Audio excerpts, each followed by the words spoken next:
Hello there guys and welcome back to the Euro Roundup with me and Pat, where we take a look at the highs and the lows of football from across the continent. We hope you had a great weekend. Pato certainly did, because Pat, the Serie A race is back on, isn't it? It's back on, baby. That is what defines how good my weekend was. Look, we're going to come to Juventus later, but we start with the chasing pack. Napoli beat Pescara 3-1 this weekend, thanks to Huge goals result from Tonelli, Hamšík and Mertens. Dries Mertens now has 10 goals in 6 games, and he's got 50 in all competitions for Napoli. Marek Hamšík had a fantastic game. The captain carved out 4 shots, won 4 aerial duels, and completed a take-on, and of course scored for the Little Donkeys. Chris, tell me about Roma. Jumping from third place to second, Pat, which is 41 points to 44. That's how tight it is at the top of Serie A. Roma defeated Udinese 1-0 away from home, courtesy of a Nainggolan finish. Now, the captain of the day played in a much more advanced position than I'm used to seeing him. Spalletti deployed a 3-4-2-1, and Nainggolan played just behind Dzeko and just in front of Strootman. Now, Strootman also bossed the midfield with 4 tackles and a pass accuracy of 91%. Absolute metronome. And it was, in fact, him who assisted his fellow countryman with a lovely dinked pass into the box. Nainggolan took it very well. Absolute techers, placing it bottom left. Now, someone who didn't take their chance as well, Pato, Edin Dzeko. Did you see his 14th minute penalty? No. It was disgusting, mate. It came down with snow on it. It came down with bird feathers on it. I don't know where it's gone. It's still in the stratosphere somewhere. It was terrible. Now, this is a guy who's already scored 13 league goals this season. So he's having a purple patch. He's in a good vein of form, but not today. Not today, because they didn't play today. Not yesterday, mate. Oh, he missed an absolute sitter of a header as well in the 70th minute. And that penalty was, in fact, Roma's 10th of the season. A little bit of colour here for you.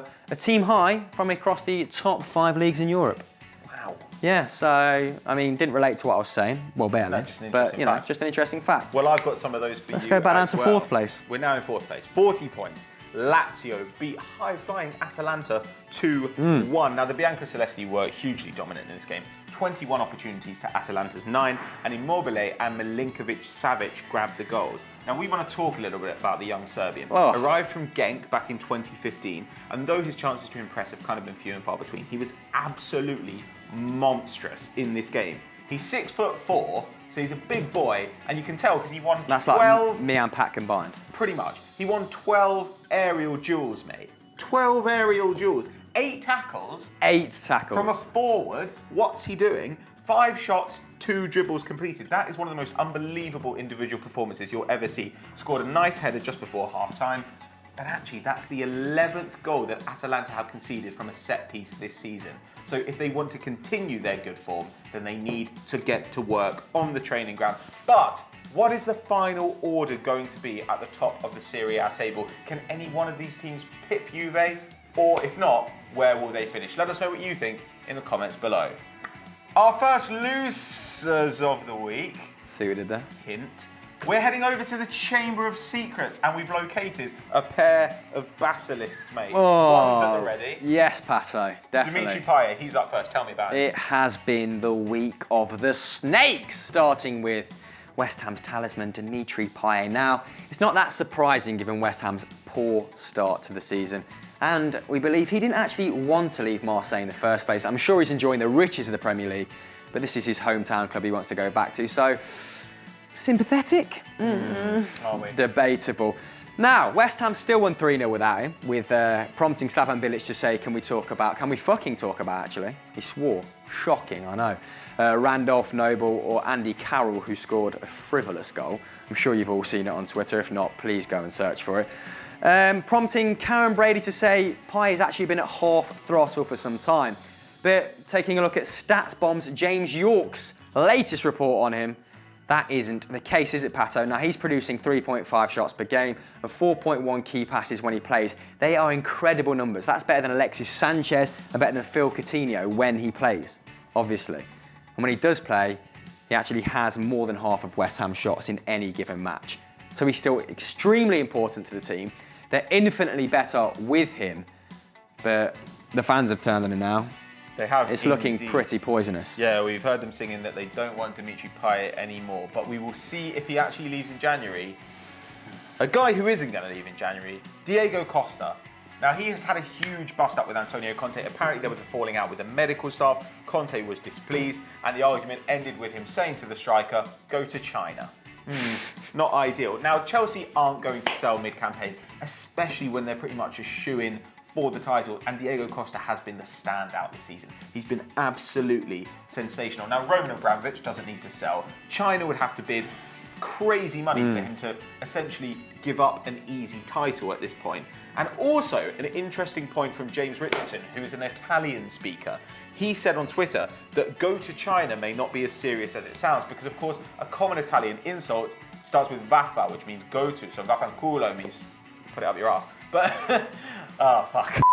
And in this context, maybe when he was saying go to China, he was basically saying, why don't you fuck off, mate? Why don't you fuck right off? Yeah. And that can't possibly be a bad sign at all.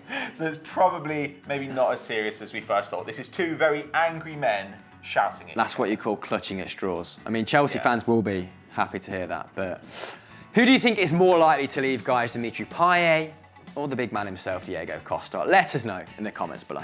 Our next winners were suggested to us on Twitter, Pat. We like to tweet, so tweet at us on these handles.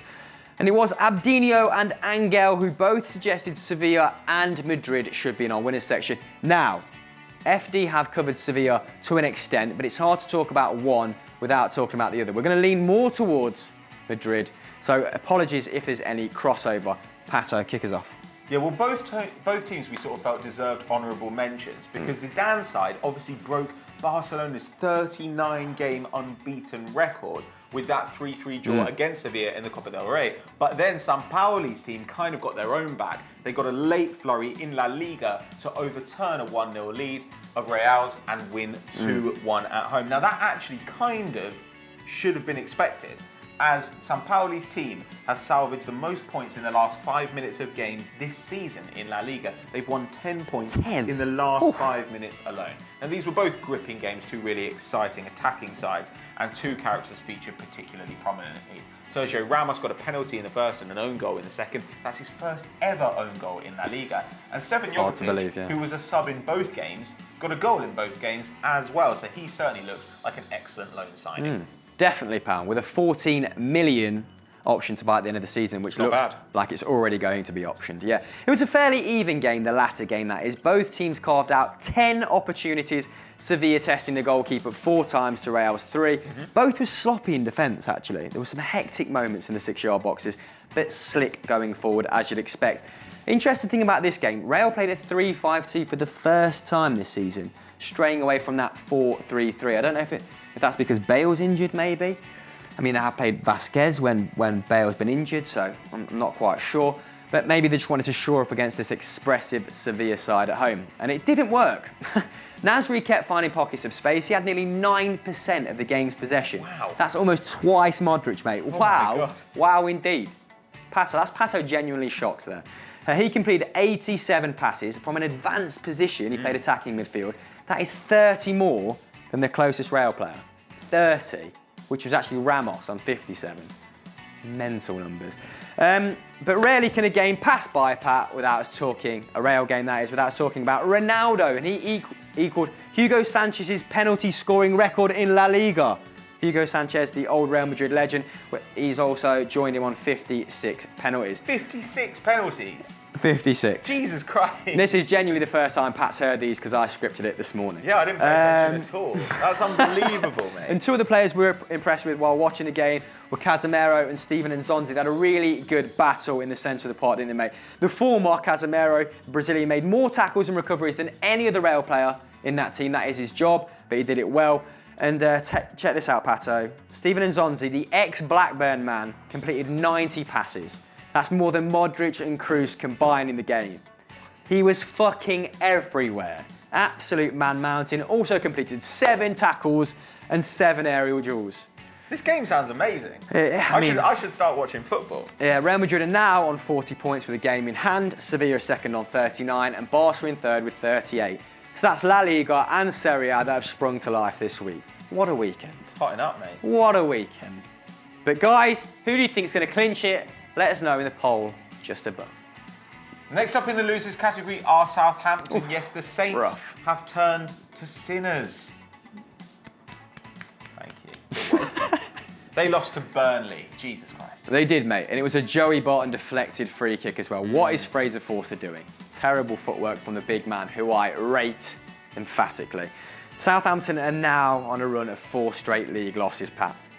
That doesn't seem So, are they terrible? Well, not really. They've conceded the same amount of goals as Manchester City, yet they're down in 13th place, below West Ham, who have been genuinely terrible. Realistically, the Saints should be competing somewhere in the midst of 7th, along with Everton. They've actually taken the 7th most shots in the league. They've conceded the 7th fewest, so the numbers aren't really reflecting the reality. They're not getting the rub of the green displayed here against Burnley. They had 25 shots, 5 on target.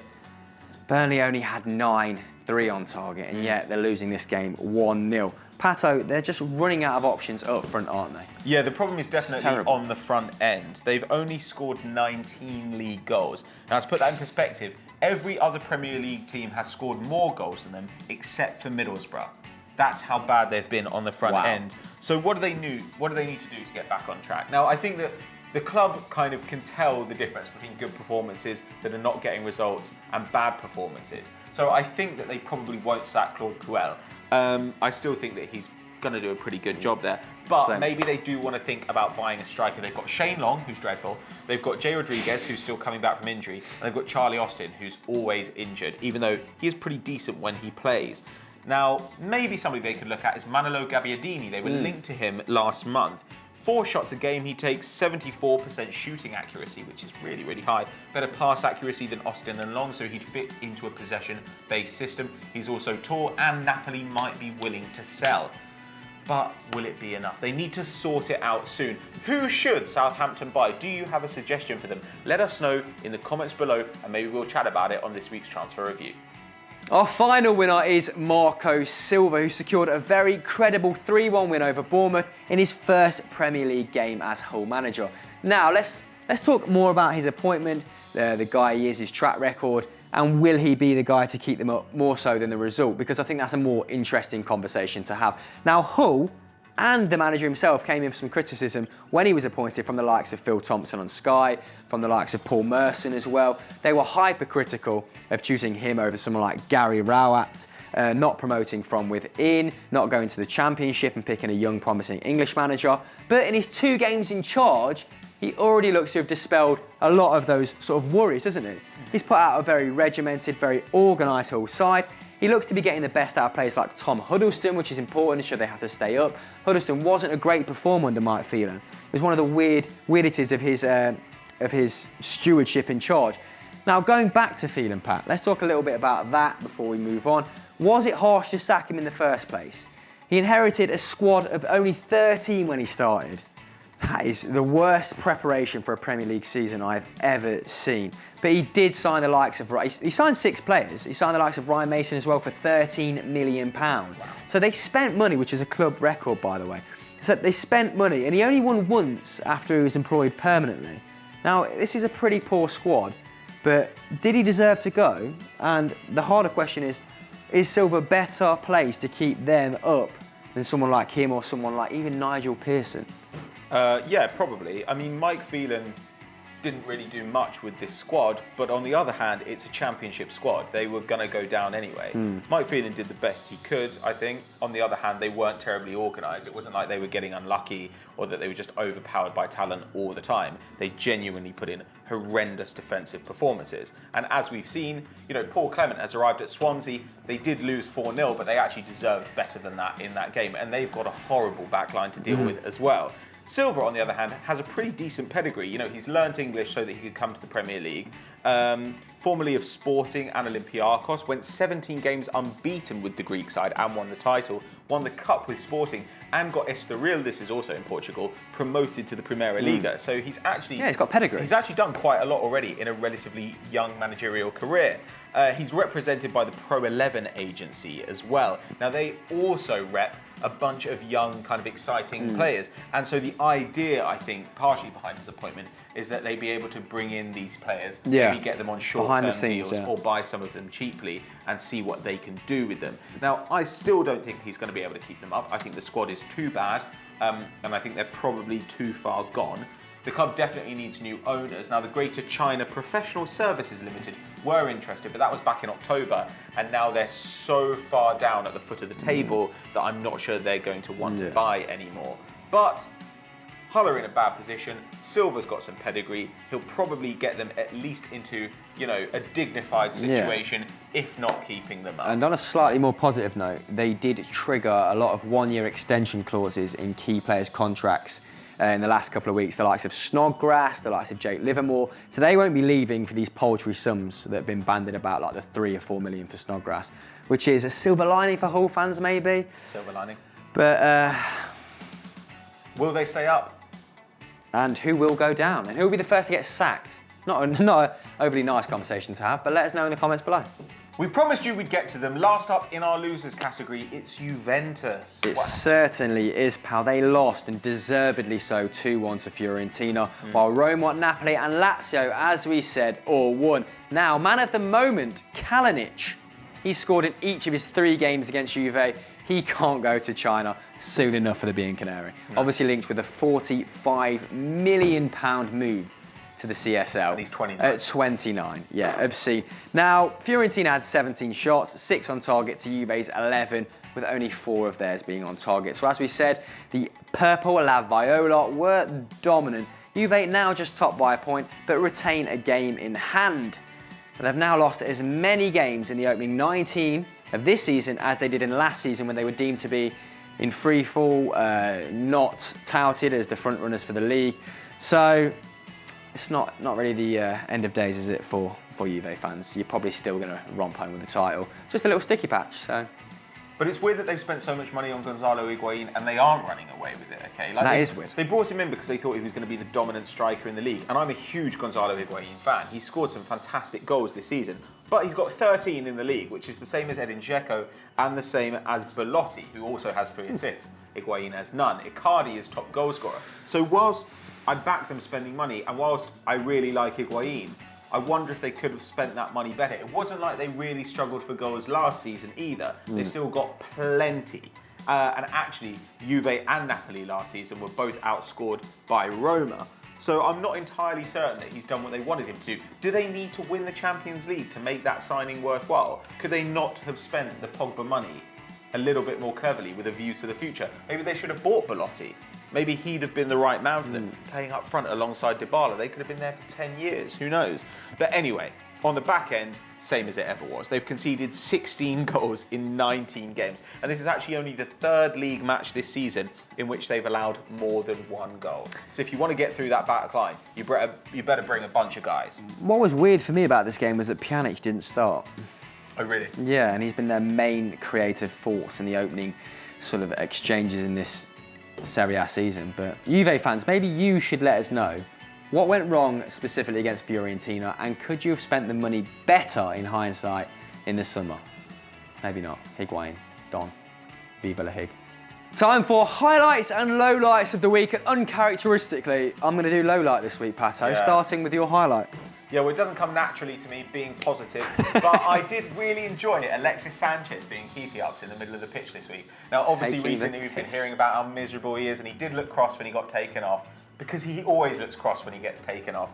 But he received the ball in the middle of the park, did a few keepy-ups, and then just laid it off to the defender. What a dick. I like that tweet you favourited about him experiencing burnout last season, but then they found him in the gym. Oh, yeah. Well, apparently last season, I'm not sure how well attested this is. Some people have said it's bullshit, but I've heard it from reputable sources that apparently last season they told him to take the morning off because he was suffering from fatigue, and they found him in the gym, on the treadmill, on maximum incline, sprinting, wearing a weighted vest. It's just the kind of guy he is. What a guy.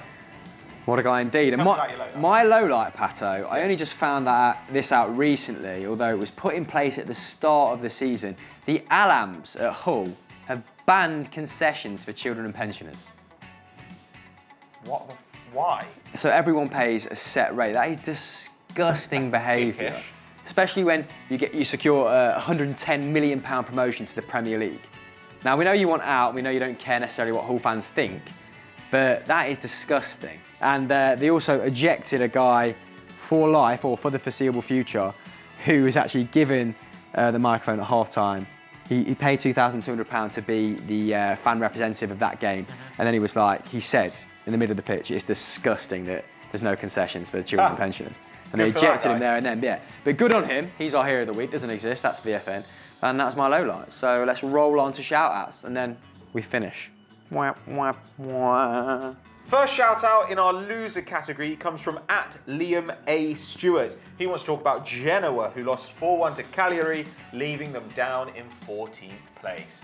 I always struggle saying that name, Caligulary. No. Right, and Mika Dazzinho wanted to put Sporting in our losers section as well, who drew 2-2 with Chavez. And with Porto winning, Pat, they're now 1 point behind and have played one more game.